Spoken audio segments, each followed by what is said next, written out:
Hi, Roy here, and welcome to another edition of The Right Has Left. I am your host, Roy Garten, and on this edition, we have a lot to talk about, and we're going to basically focus today on the protests and also Trump's parade that is going to be getting today on as I take this podcast.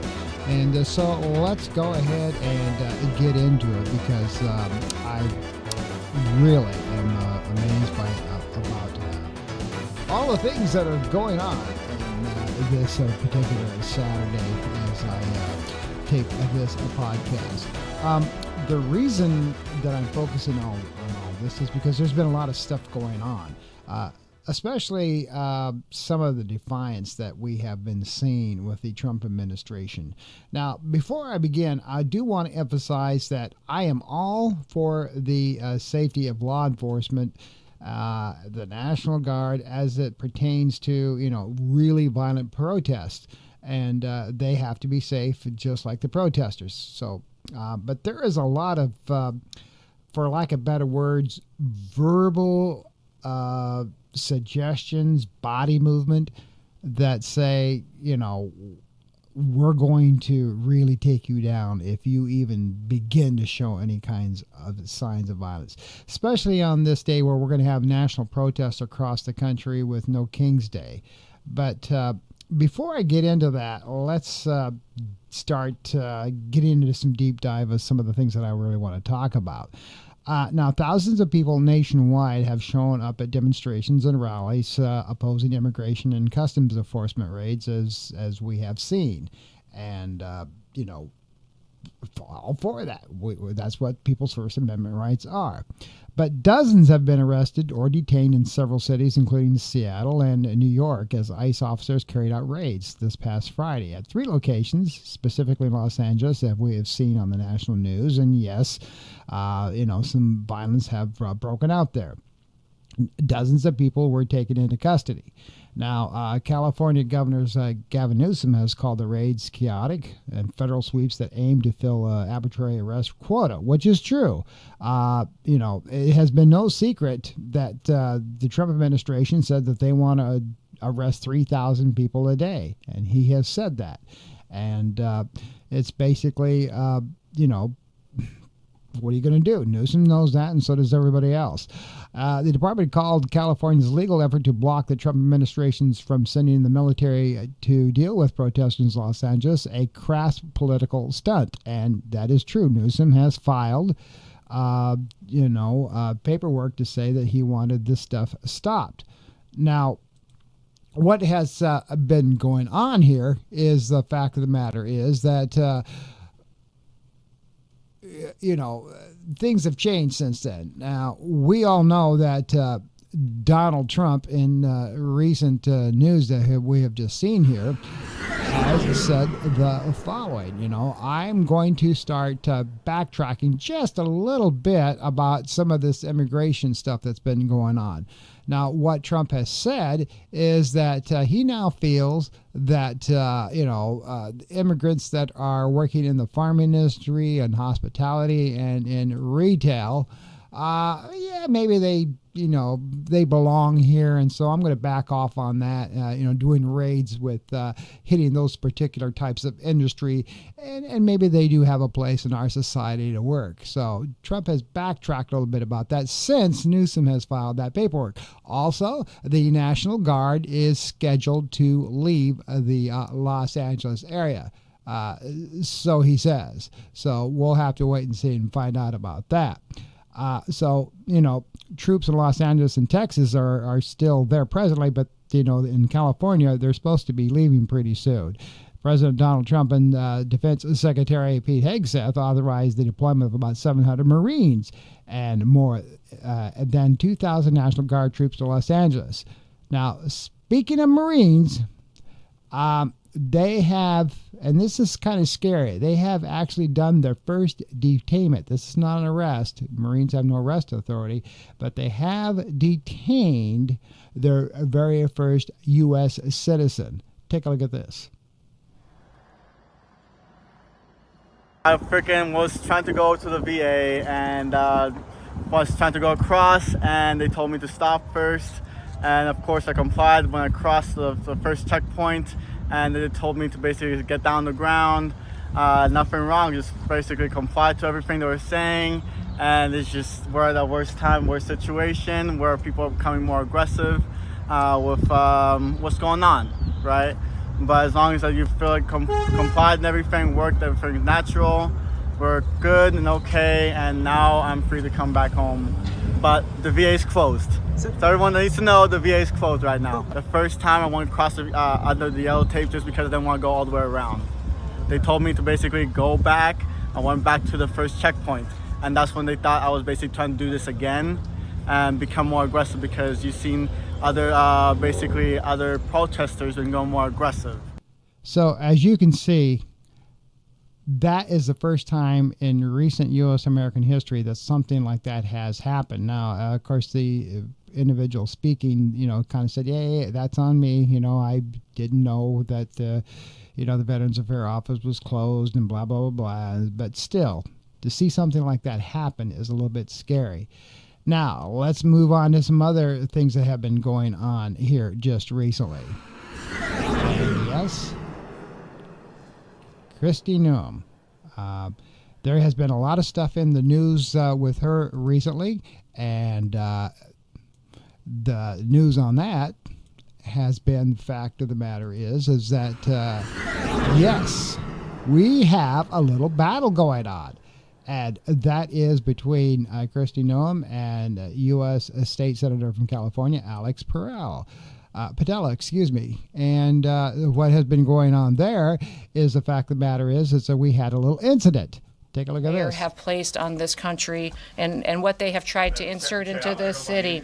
So I want to say thank you to every single person that has been able to do this. Also, I want to talk specifically to the rioters. Sir, hands up, hands up. I'm Senator Alex Padilla. I have questions for the secretary, because the fact of the matter is a half a dozen violent criminals that you're rotating on your I also want to hands up. How many of our ICE agents have been docked?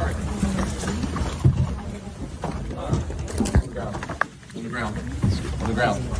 Hands behind your back. Hands behind your back. If you let my hands go, I put them behind my back. All right. Cool. One hand. Lay flat. Lay flat. Other hand, sir. Other hand.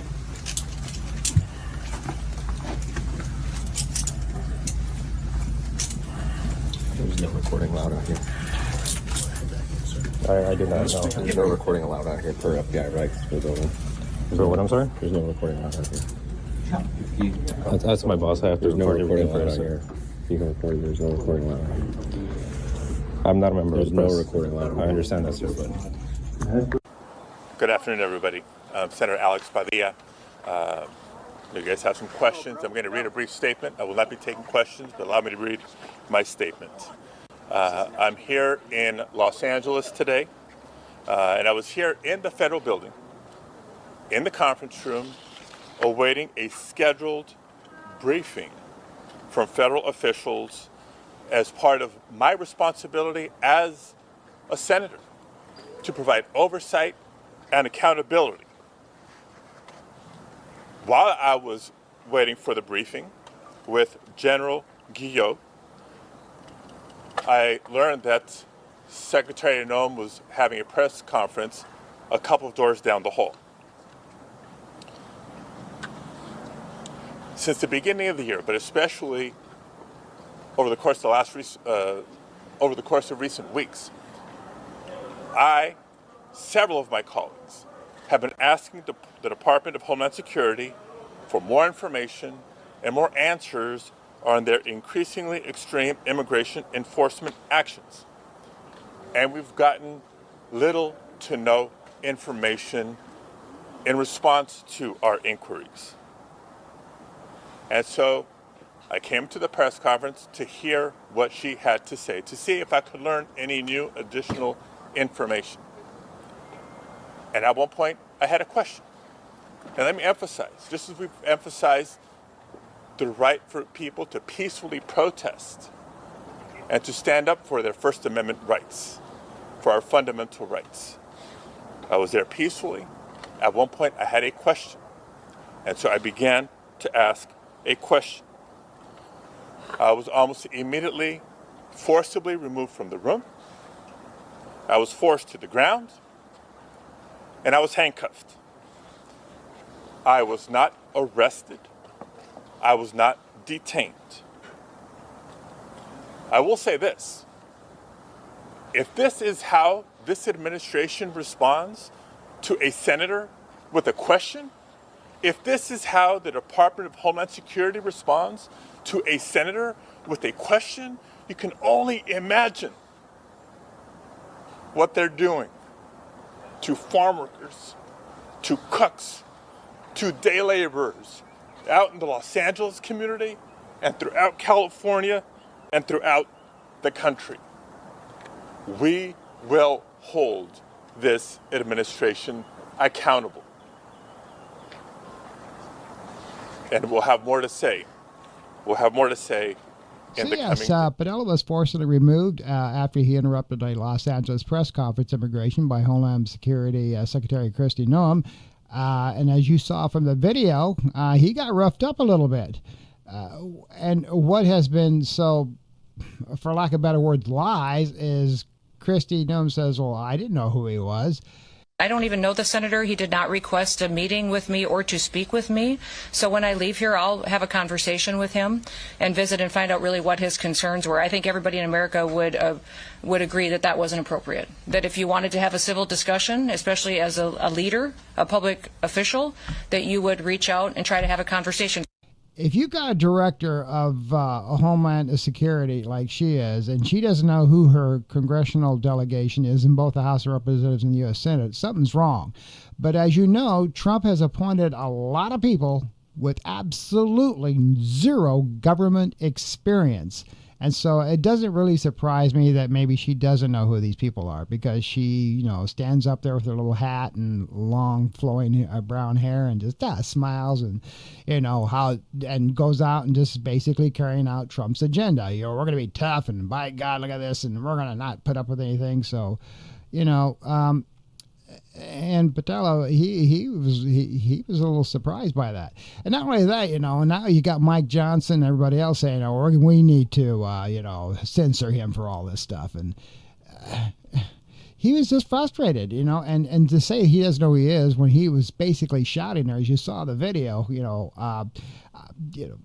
I am a U.S. Senator Alex Padilla, and everybody knows who he was, yet she claims I don't know who that guy was. So I don't know. The other thing that's going on here, ladies and gentlemen, is the fact of the matter is that the aggressiveness that we are hearing from local all the way, and I'm going to get into that in a little bit, but all the way up to the president of how aggressive and darn right violent that that they're going to be if they see any kind of violence and protesting. And they're all saying, hey, we expect your right to protest, peacefully. But if you just get one little bit out of sorts there with us, we're going to take action. And now Trump, speaking to reporters this past Tuesday, made no distinction between the right of peacefully assemble that is guaranteed by the First Amendment and engaging in violence and vandalism assembled during a military. And this is for his parade, which is happening as I record this podcast. He actually basically was asking the people who are protecting him and the Secret Service, everybody else, I'm thinking, can you just shoot the people in the leg? Is that okay? Because he doesn't want any protests at all on his parade. It is the 250th anniversary of the Army, and that's great. But he said that people who do protest are going to be met with a very big force.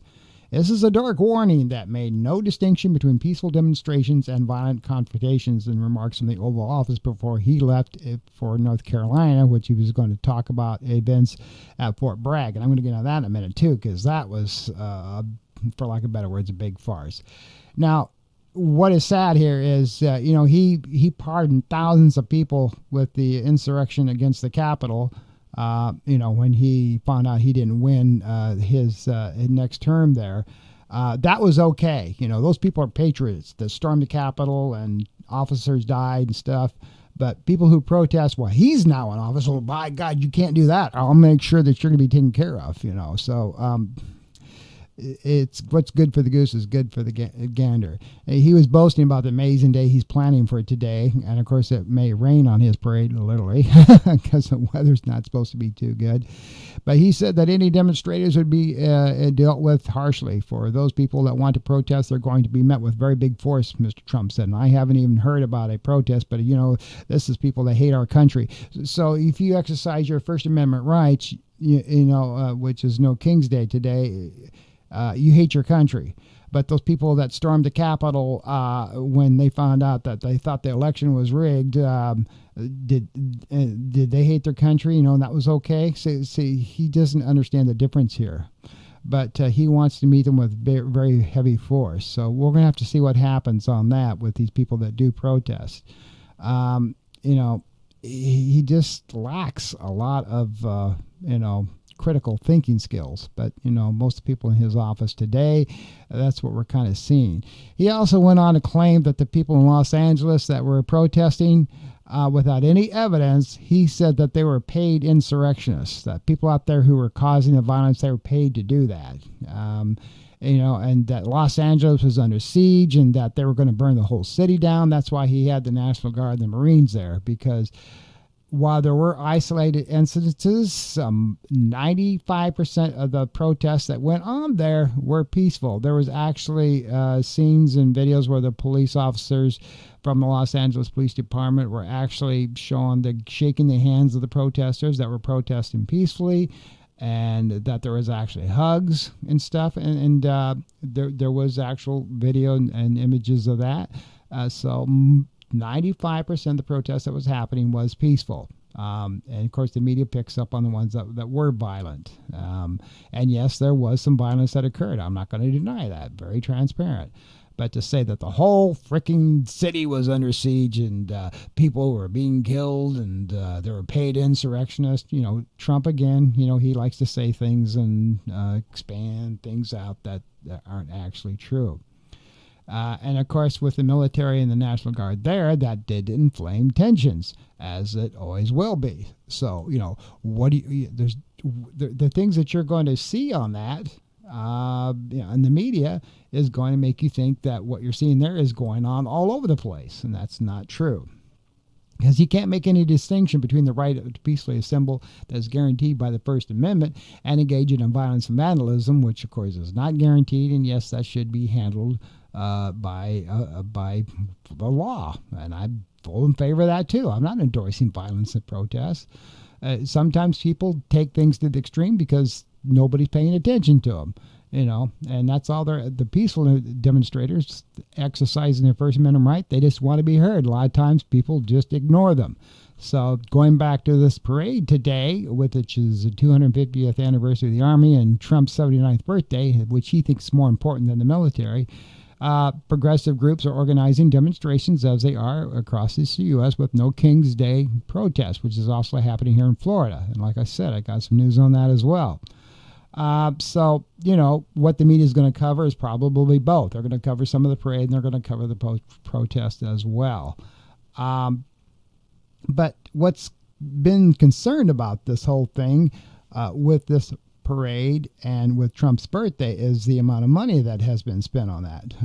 It's going to cost taxpayers probably up to $45 million. I said $1 million for having Trump's little birthday.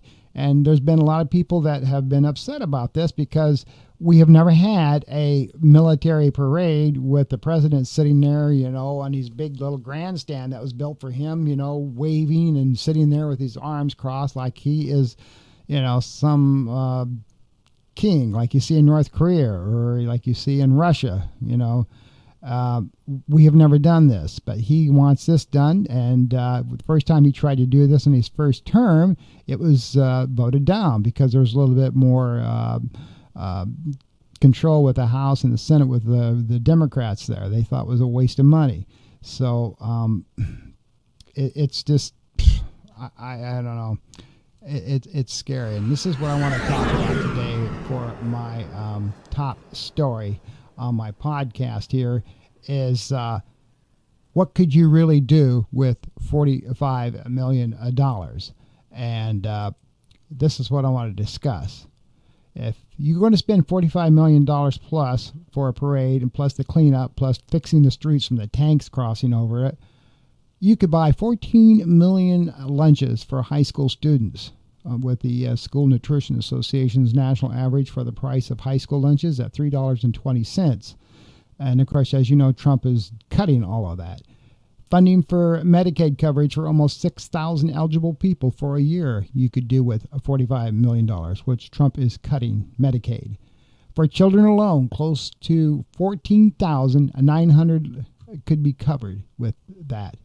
In Alabama, where children are more than half of all Medicaid recipients, more than 21,700 children could be covered for a year with that $14 million we're spending on Trump's parade.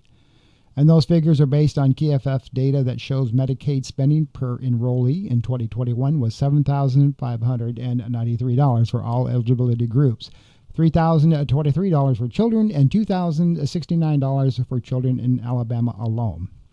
What else could you do with $45 million spent on a parade? Providing more than 4,500 Georgia households with subsidized housing assistance for one whole year. In 2023, the Department of Housing and Urban Development contributed an average of $830 per month per household, or $9,960 per year, to supplement the rent people living in subsidized housing that was paid, according to USA Facts. Again, housing and HUD is being cut by proposed Trump's big, beautiful bill. The hell with those people. If you're not rich, I don't want anything to do with you. Covering a year of disability compensation for more than 7,200 military veterans with a combined disability rating of up to 50%. The average annual veteran disability compensation payment ranges from $1,425 to $48,227 per person, according to a 2024 USA Facts analysis of data from the United States Department of Veteran Affairs. We got $45 million. We don't want to help you. I want to have a big, beautiful parade for my 79th birthday. This figure is based on the average compensation per person for veterans with a combined disability rating of up to 50%. Another thing you can do with $45 million, helping to feed nearly 17,700 people for a year through the Supplemental Nutrition Assistance Program, or SNAP, another program being cut by the Trump administration. In fiscal year 2023, SNAP benefits averaged $211.93 per participant per month, according to the United States Department of Agriculture's Economic Research Service.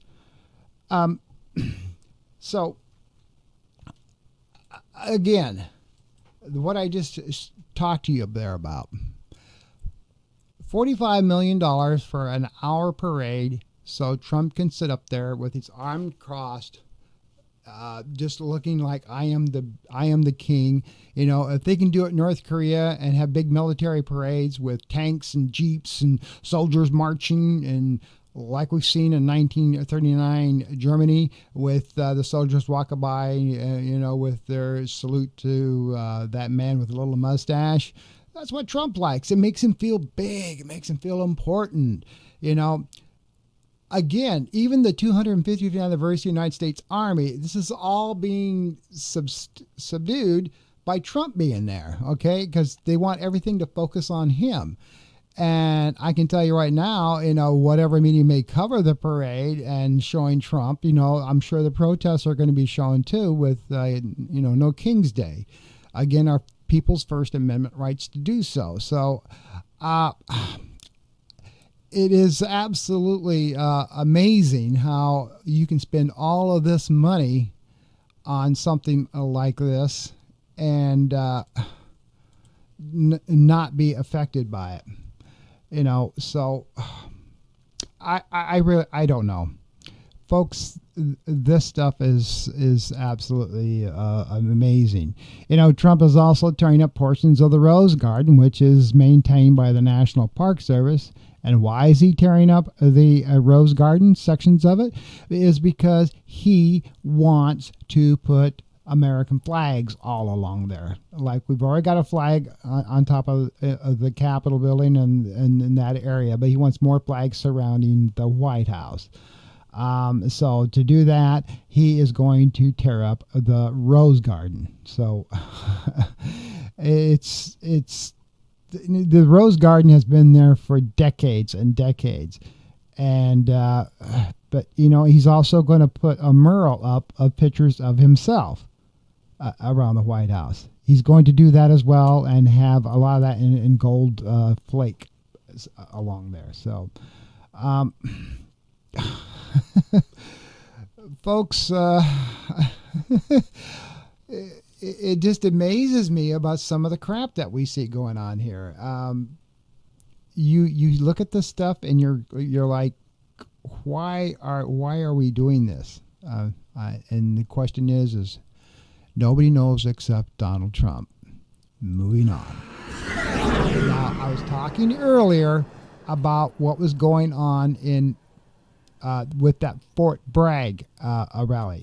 This is all leading up to the 250th birthday bash that we're seeing here with the military, the U.S. Army, and Trump. So let's take a little bit of deep dive into that too, because that Fort Bragg speech that Trump had, it was literally, and I mean this, and the Army's backing it up, a lot of that was staged. And how was it staged? Well, it wasn't a customary visit from a president that you usually see.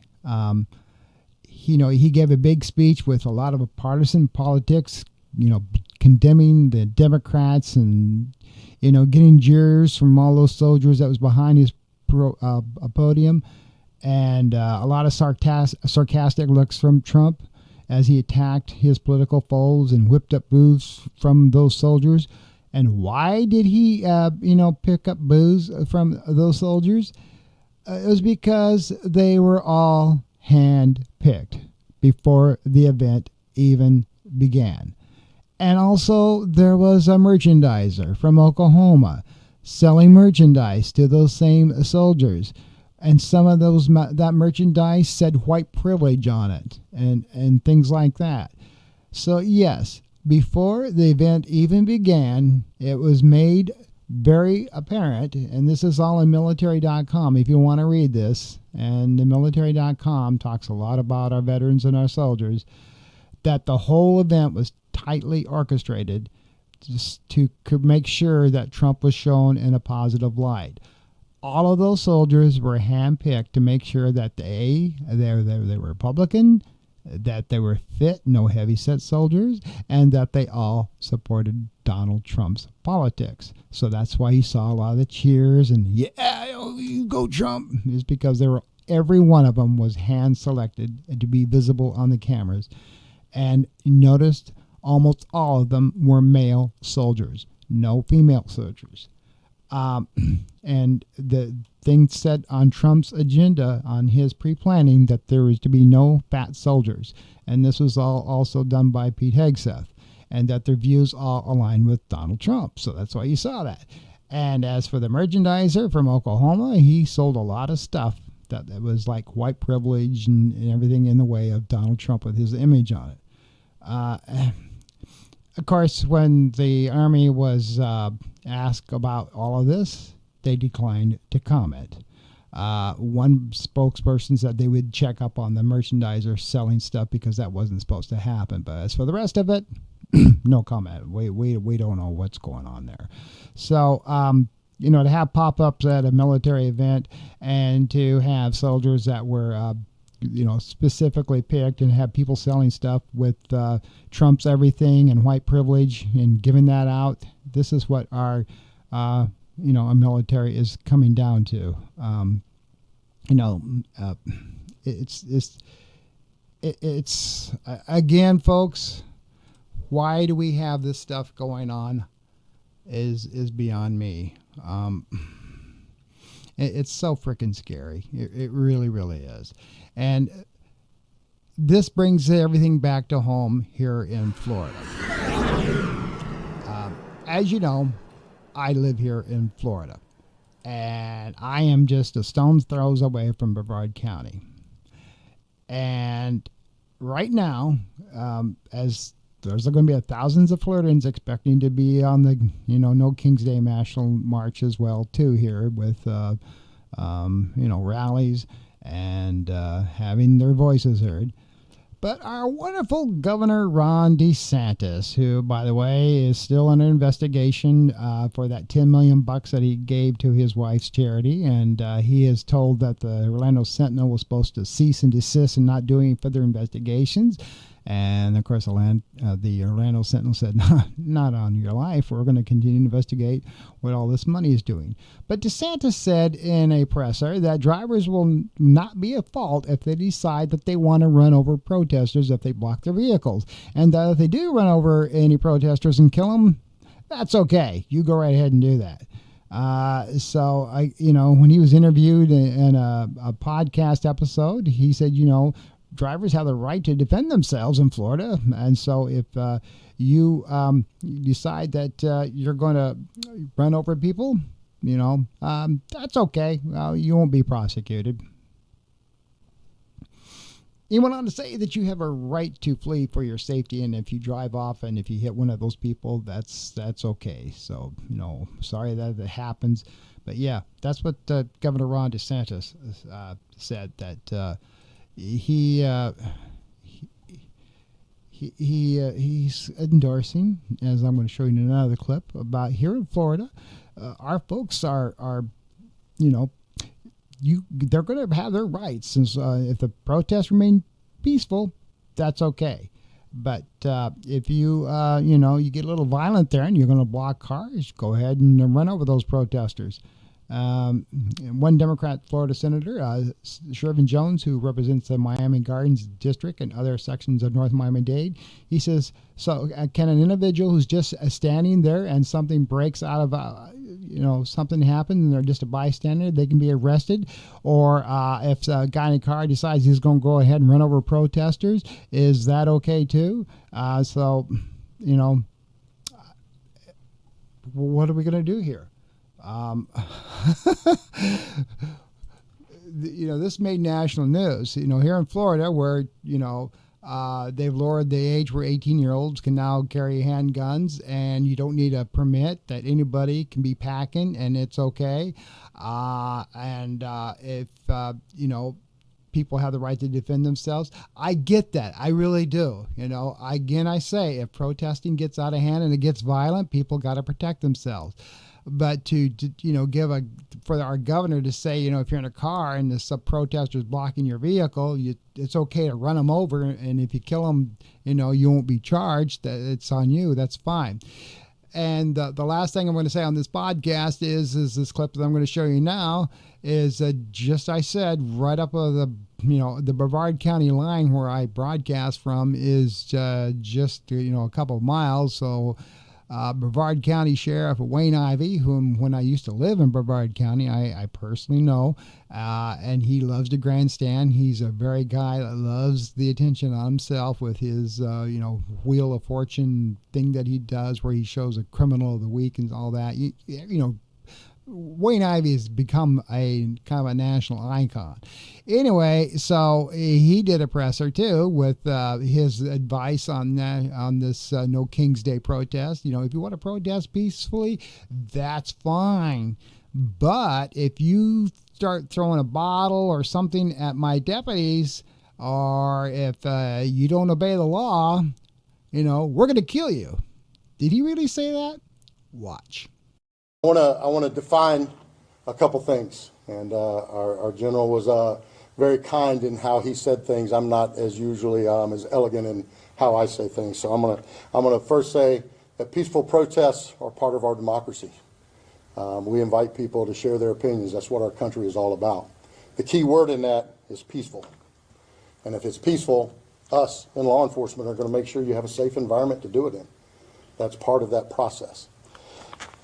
If you let it turn violent, you do not want to do that in Brevard County. I'm going to tell you that, and I believe I can speak for my fellow sheriffs around the rest of the state. You don't want to let it happen. And just so there's no confusion, because I don't want to hear any whining later saying we didn't know, I'm going to break it down for you, all right? Because as you watch these riots unfold across the rest of the country, what you are seeing is buildings being burned down, police cars being bricked, having explosive devices thrown on them, having fire, guns pointed at them, bricks thrown at them, all and on. So I'm gonna break it down for you, all right?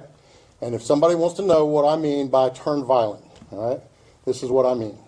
If you resist lawful orders, you're going to jail. Let me be very clear about that.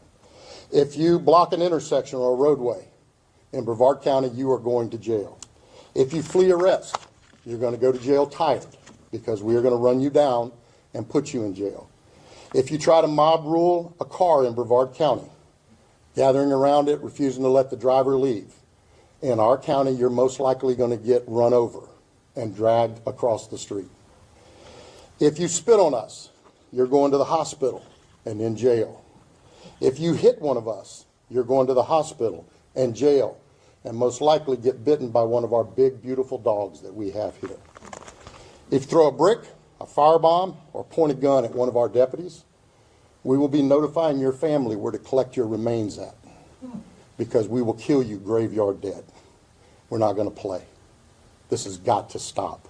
You're watching what's taking place out there. You're seeing police officers that are being attacked, being spit on, being put in harm's way just for doing their jobs.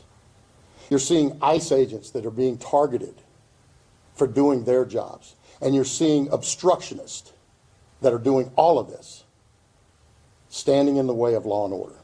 Not here, not in the state of Florida. So, to make it real simple, if you don't want to have any of those things happen to you, obey the law. Go protest all you want. Do it peacefully. Stand on the mountaintops and yell your opinion, your views. We invite that. But don't you dare break the law. So as I wrap up this podcast for the National King's or No King's Day protest that's going on, and for those of you who are going to watch the parade, good for you. As you can see, our nation is in deep distress. Because of the fact of the matter is, the idea that when you had the January 6th insurrection against the Capitol, Trump thought that was just all okay. Now, when they're doing stuff in protest of him, like the phony vote that never occurred, and he wasn't, he was elected, but it was all rigged, and so he wouldn't get, which has been proven again and again that that's not true. I look back at those January 6th insurrection and all those people that got pardoned. That was okay. But for people who protest today because of the National Guard or the Marines in their state, and they're going to protest No King's Day, and everybody's putting the fear of God in them that if they just do one little thing to get out of hand, they're going to get killed. See how things are reversed for the Republicans. That's all okay. You're going against what we want. We're going to take over this country. As the United States becomes more of an authoritarian country, and it's obvious that it is, you get somebody in power that says, unless you do something that's in favor of me, you're going to pay for it. People are scared. And so, yes, the people of the United States are revolting. They're coming around saying, hey, I don't really like this. So I pray to God that all the protests that do occur today, as people express their First Amendment rights, it is peaceful. Because if it's not peaceful, I fear for their lives. And to put that kind of fear in their lives, that's scary. Because again, I go back to January 6th, where Trump told the people that stormed the Capitol and all, get angry, get mad, go out there and do it. That was totally different, because, but today he goes, if you're not going to support me, by God, you better watch your step. Again, very, very sad, very, very scary. God, I love this country. Like as I said in my podcast, I was a Republican for 51 years of my life.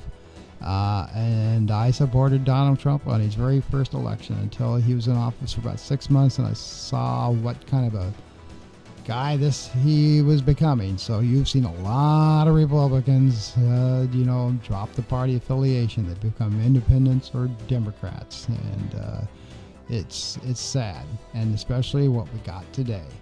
And now we've got Israel bombing Iran, and things are not well in our world today, folks. It's not well at all. You try to have a good week. Until next time, this is Roy with The Right Has Left.